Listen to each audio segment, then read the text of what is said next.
I watched Event Horizon last night. No way! We have to talk about it! Yeah, well, my memory is, kind of hazy. We have to talk about every scene, man! Hey, remember when Jack Noseworthy's eyes explode? Wasn't that awesome? Please agree with me that was awesome. It was awesome. I know, right? I hope you play that full scene and this video just gets flagged for copyright almost immediately. Well, you're welcome, Nerdthusiast. Welcome back to Weird, Bad, and Bloody, an exclusive Nerdthusiast YouTube channel show where we bring to you the weirdest, baddest, and bloodiest movies of the 80s, 90s, and 2000s. Well, guess what? We went to the 90s and we brought, instead of bringing hell back with us, we brought back a movie about a haunted house in space. This is clearly the worst. What they say in the movie is like, this is clearly the worst thing to happen in space flight in a while. Yeah. Some of you might be saying the Challenger disaster, but that's not necessarily true where this is going. Well, what about that? Yeah, what about the Challenger disaster? Is that far? We're far enough away from that, right? Well, this is supposed to be 2047 in the movie. Yeah. What would happen if a ship got possessed? Yeah. A spaceship. That's really it. What if the Overlook Hotel was in space? Yeah, it was in space. What if the Amityville house was in space? Which you can watch. That is a real movie. There is an Amityville in space. Well, it's not this. This is better. But we did Paul W.S. Anderson's Event Horizon. Now, if you don't know who Paul W.S. Anderson is, he's very famous for those Resident Evil movies with Milla Jovovich because they are married in real life. So he's like, I did not actually know that, really. Oh yeah, yeah. They're married. Their daughter is young Black Widow in Black Widow. Oh yeah, okay. And she's kind of up and coming too. It's like you know, baby. Of course, I'll put you in my movie, baby. You know? But I mean, I like Milla Jovovich. She's fine. Sure. Multipass. I don't want to call him an acquired taste. I think a lot of his most of his movies get a lot of flack because they are just sci-fi horror cheese. He's really responsible for the most conversions of like video games into movies. Besides, what is his name? Uwe Boll. Yeah, who got his hands on tons of different video games, and just like, well, what if this would be a movie? And then he puts out a really bad movie. You want to hear something? Uwe Boll made a House of the Dead movie. Of course, dude. I want to talk about that one day. I love the House of the Dead movie. It's so shit. It's nothing like the video game. Paul W.S. Anderson is apparently making a House of the Dead movie. Are you serious? I am serious. What a fucking day! What year to be alive. I hope they go back to Seattle Island for another rave. Yeah, for another rave. To the raves. Remember how like it was like House of the Dead and then it became Dead Island with a rave?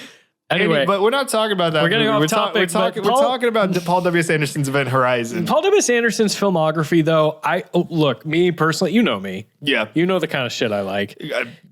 To me, this man is, you can clearly see his influence, who he's influenced by in all of his movies, which is, Ridley Scott, James Cameron. Yeah. I mean, the man made Alien versus Predator. That's true. I always looked at his filmography as like one of the most fun, catalogs ever. Sure. I think a lot of his movies are just a blast to watch. I really do sincerely mean that. I think he just makes B sci-fi and horror. Like B movie, sci-fi, and horror, just with like big budgets. Honestly, that's what he does. Like he changes his style up so much in every one of his movies. In like what Resident Evil 4 is just nothing but slow mo, and then in like Death Wish, and then another one of the Resident Evils, it's just like Jason Bourne shaky cam like all the time. It's insane. This I want to say is not maybe his most restrained movie, but it's probably his best movie. But I do love that 95 Mortal Kombat movie. Sure. I think that's a blast. Soldier with Kurt Russell is also pretty awesome. He did the Mortal Kombat movie as well? Mm-hmm. Oh, wow. Yes. He turned down Mortal Kombat Annihilation so he could make this. Dude, I actually have some trivia. He turned down a lot of projects so he could make this. Event Horizon. And it's still considered, I think, his best movie. I would have to agree. But I have to admit, I've only seen so many Wes Anderson movies. I don't think I've seen a single Paul Thomas Anderson movie, but yeah, but you better be goddamn sure I am a Paul W.S. Anderson fan. You know what? And you can take that to the bank. Yeah, and you can take that to the bank. So let me ask you this. The blood bank. Paul W.S. Anderson. No, He's a big, tall British man. No, I was going to ask Paul Thomas Anderson. What did he do? Oh, like Magnolia. And There Will Be Blood. Oh, yeah. Okay, Yeah. my bad. See, I get confused with a lot of Andersons. I know who Wes Anderson is. It's really those two I confuse all the time. I know who Wes Anderson is. What year again? 97. 97, okay. This is a film about a space crew Yes. in 2047 that is commissioned or that is brought on to go investigate this distress signal they think is from this long lost ship. That disappeared like, what, 7 years ago? Research vessel. Yeah. That went into deep space that disappeared 7 years ago. Yeah. And they're like, wait, this thing is apparently back and it's hanging around Neptune. Disappeared past the 8th planet, Neptune. This was long before Pluto had been declassified as a planet. Poor Pluto. Never forget what they took from you. Oh. Okay. Well, anyway, it's been gone for a while and they decide, let's go investigate, which is very alien. I mean, this whole thing in the beginning looks alien. This whole thing is alien. This is alien. You can tell. Here's the thing about this movie. You can tell what it's influenced by. But if you know video games and other movies after this, like you know the genre, this movie heavily inspired lots of other stuff like some of the Doom sequels, like Dead Space for sure. You can really tell in this. This is definitely like a Dead Space inspiration for sure. And really kind of a love letter to maybe some of the haunted house movies of old too, because this really is just like a haunted house movie in space. This whole ship it basically is like an entity when they get back on it. And we'll get to why later, but it's a haunted house is what they get into. You know, they start seeing hallucinations. There's references to The Shining, literally right there. Everybody's kind of past starts coming back to haunt them and whatnot. What did we classify this as? Bloody? We said this was bloody. We said this is bloody. It definitely gets kind of bloody. It's very bloody, and I will explain to you blood orgy why it could. don't throw me off yet. There was a 130-minute long cut of this movie before they cut it down, and I will tell you more about that later. Why Nick really loves Event Horizon. I had no idea that he had. We have to talk about every scene. We're not going to talk about every scene, but Lawrence Fishburne is more or less the main character. He is captain let's talk cast of the crew. That is, and it's just this crew of it's this rescue crew essentially. And Sam Neill is in this. Sam Neill, Alan Grant, Dr. Alan Grant. This is post Jurassic Park Sam Neill and pre Matrix Lawrence Fishburne. Yes, Sam Neill. I love in this. It's like he's totally not trying to hide the New Zealand. Yeah, but like he is in Jurassic Park.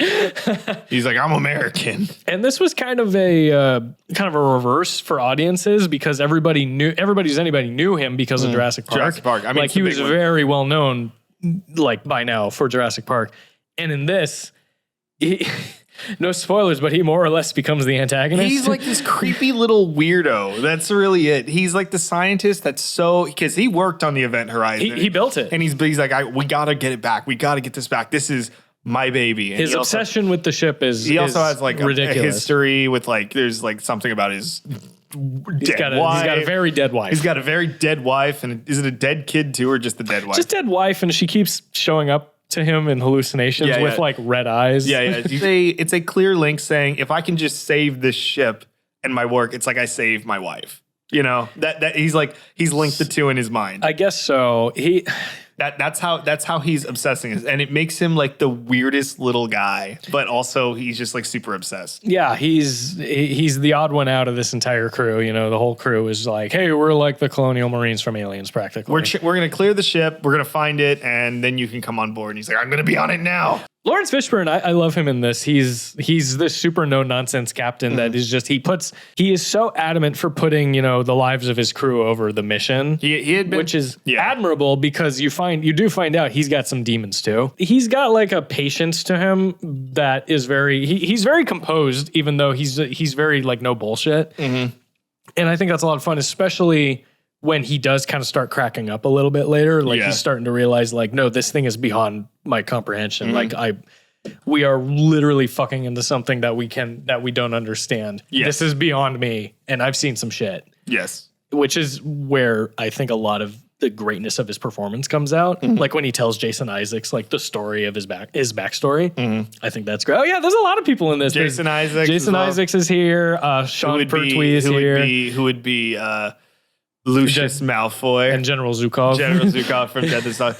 Potter. Oh, so if you look at the ship from top down, it just looks like a giant wine bottle opener. Yeah, it is like a giant. It has a long neck. But at the back of the ship is the gravity drive, which is what Sam Neill is like most proud of. It's this big Hellraiser ball of magnets. You know what it looks like? It looks like a big gothic version of Hermione's little time travel device. Sure. In Prisoner of Azkaban, kind of, because it's got these rings that like float around it constantly. Yeah. I love the production design of this movie. I really do. It does look I think good. you know what they said? The interiors of the ship, even the exteriors, is based on the Notre Dame Church in Paris.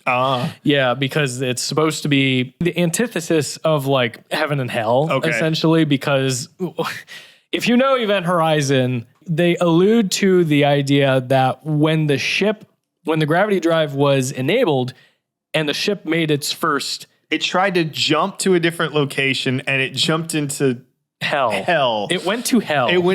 It sounds like that's a spoiler, but it's really not based on how everything ends up in the movie or how the movie sets everything up. It almost is kind of like a character. It keeps pulling people in. It keeps pulling people in. It already has Sam Neill. Yeah. You know, it's trying to get everybody. Yeah. It doesn't want any harm done to it. It's a thing. It's a living entity. It's basically that's kind of inhabiting it. Yes. And the whole reason is because they opened a portal to hell. Yeah. And went to it. And how possibly could they have gotten to hell? And that's a great question because it was supposed to be able to just move from point A to point B in space. Hell is this concept, and even if it exists, it's like this other place. How did it possibly jump into hell? Or a hell dimension for a little bit of time. And, you know, Nick, I have a little illustration, right? Oh. So here's what I have. Show me. If that's just what black holes lead to. All right. So if you're a fan of sci-fi at all, you know this trope. Okay. So if you want to go from point A to point B, right, on there, right, you have to, the shortest distance is a straight line or some bullshit. But then what you do is what the gravity drive does is it folds it over and then you're able to go straight through it. But this doesn't matter at all because apparently hell is real.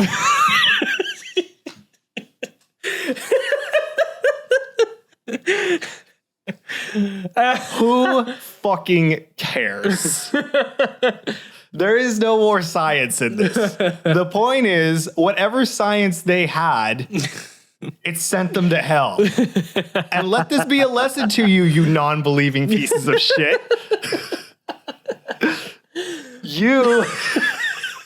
If science is your God, you'll end up in hell. Why? Because your stupid, fictitious sci-fi device got you there. I'm sorry. We're not here to do one thing or the other. I just think it's really funny. You can read this as a metaphor, and I'm sure all the Christians were like, see? This is what believing in dinosaurs will do. Look what Jesus did. Look what you did. Alan Grant went after dinosaurs. Now he's in hell. Look at this movie. That's you. Nick, this other dimension that the event horizon goes into, what would you describe it as? Oh, well, chaos and hell. Yeah, so it's like hell, right? It's basically hell. You know what else is hell? Online shopping. And it wouldn't have to be with today's sponsor, Buzzle. Buzzle is a free app that combines the fun of social media and online shopping. Uncover the buzz, shop smart, and save big. Buzzle's top features include a coupon finder and syncing your purchase history. You can automatically discover and apply the best coupons at checkout with their intelligent browser extension. You can now say goodbye to searching for promo codes because Buzzle does the work for you, ensuring savings every time you shop online. Thank you to Buzzle for sponsoring this episode. And now back to the show. So, whether it's hell or whether it's an alternate dimension where demons and shit torment anyone that got lost. Where it's just torture, where people just get tortured. They just get eternity, tortured or eternity. So it went to a hell dimension. That's the plot of the movie, and then everyone slowly has to try to figure out. Meanwhile, Sam Neill loses his mind. That's it. And he's like, I am part of the crew, part of the ship, part of the crew, part of the ship. There's also blood orgies. We have to. Okay, let me get to that. It sounds like we're ragging on this movie. I think we both do enjoy this. Listen, because I really did enjoy watching this. We are again. ragging on it. It's not like amazing, but it is kind of amazing. That's the thing. It's not. I wouldn't call this a good movie, but you're sitting there watching it. You're like, I'm beyond entertaining. I'm invested. Yeah. Yeah, This it's is like how this pulls you in. Stupid sci-fi is. It can do this. And how serious everyone's taking it Yeah, too. that's what makes it really funny. So the couple of things I do love about this movie, Sure. the production design, even though it's very random, like in the gravity drive room, Sam Neill will just enter like a little crawl space and it just looks like he's in a giant computer chip. Yep. It just like he's crawling through the Matrix or some shit. It's very much we did whatever we wanted. And that's where the movie really lends itself to its set pieces, really. Like it has its mystery, and that's where a lot of the atmosphere goes into. Thankfully, because I think this movie has great atmosphere. There is some scary shit in this movie, I do think.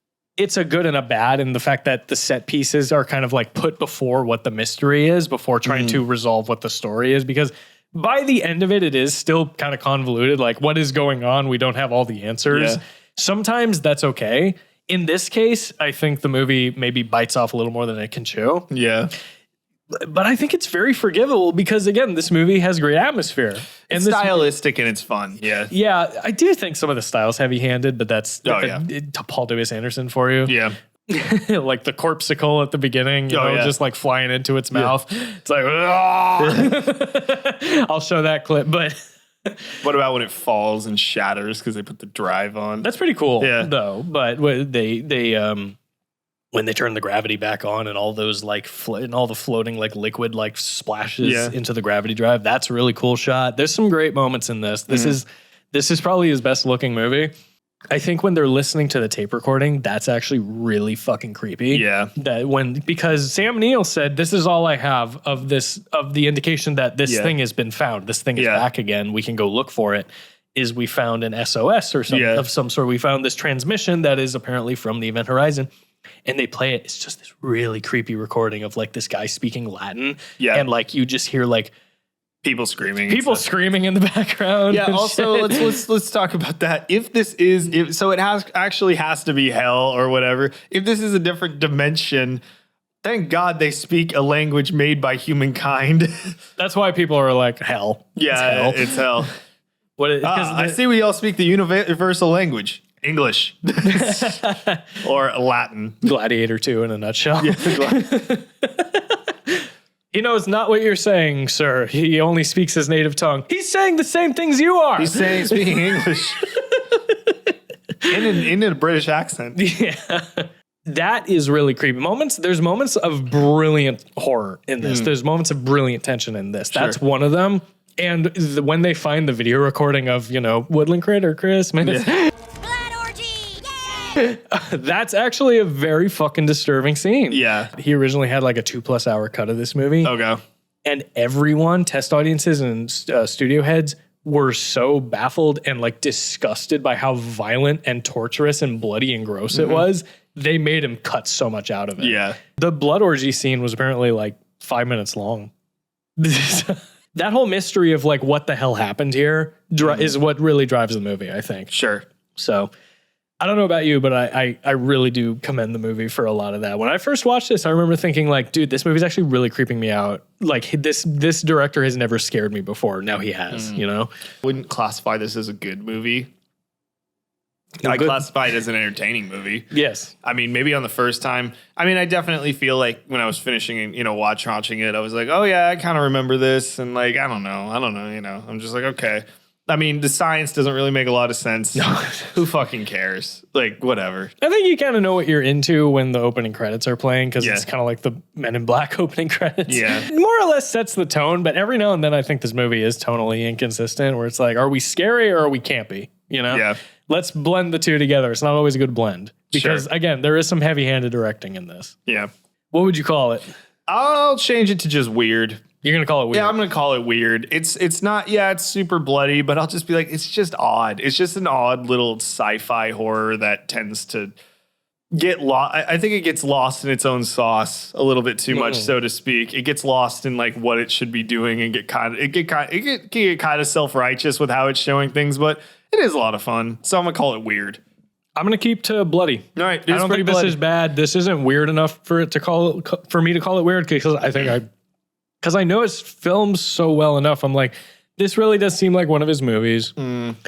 I take the science, the bullshit science and like, theology at like face value. Yeah. I'm just fine with it. I'm like, you made a haunted house movie in space. That's all I can. That's what I can say. Is it watchable? Oh, hell yeah, it is. You know. So I'm gonna call it bloody because goddamn does it get bloody. And what sucks is it could have been bloodier.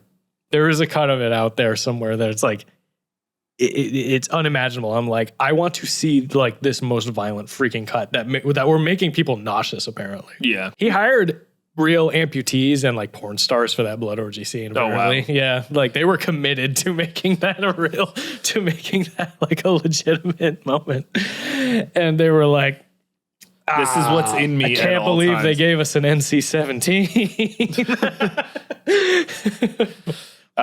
Really? I will give Event Horizon the award of most obvious main character that will probably be evil by the end of the movie ever.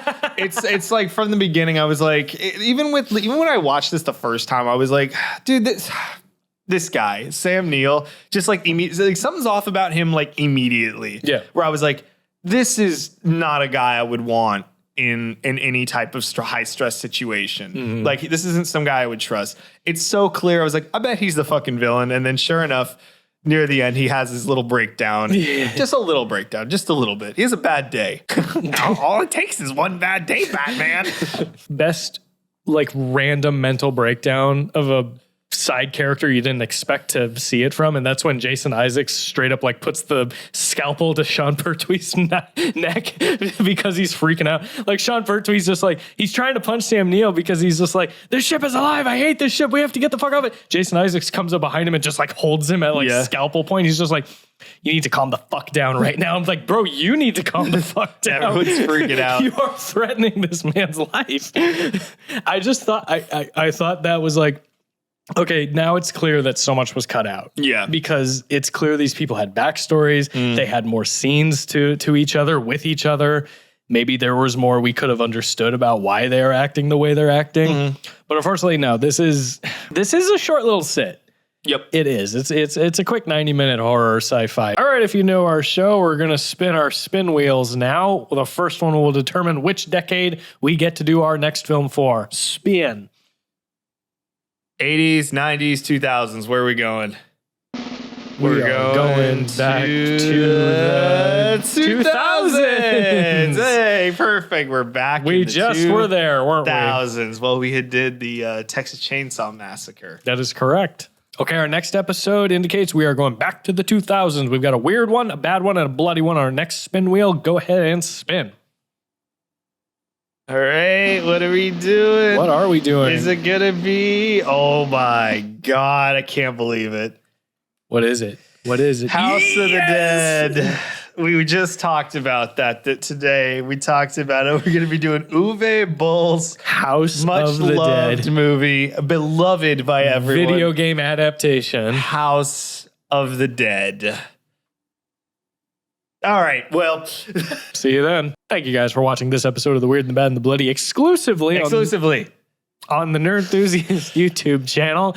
And if you're not completely sick of us, we have our own show called the 1.5 White Guys Podcast. We are on Instagram and YouTube as well, by all means. We're currently doing a series on all of the Final Destination movies. So for the new one coming out, if you know all of those movies where death comes for the for final destination. death comes for teenagers, please check us out if you love those movies. Bye. And remember, It was awesome. Wasn't it awesome? It was totally awesome. It was the most awesome thing ever! Hug me!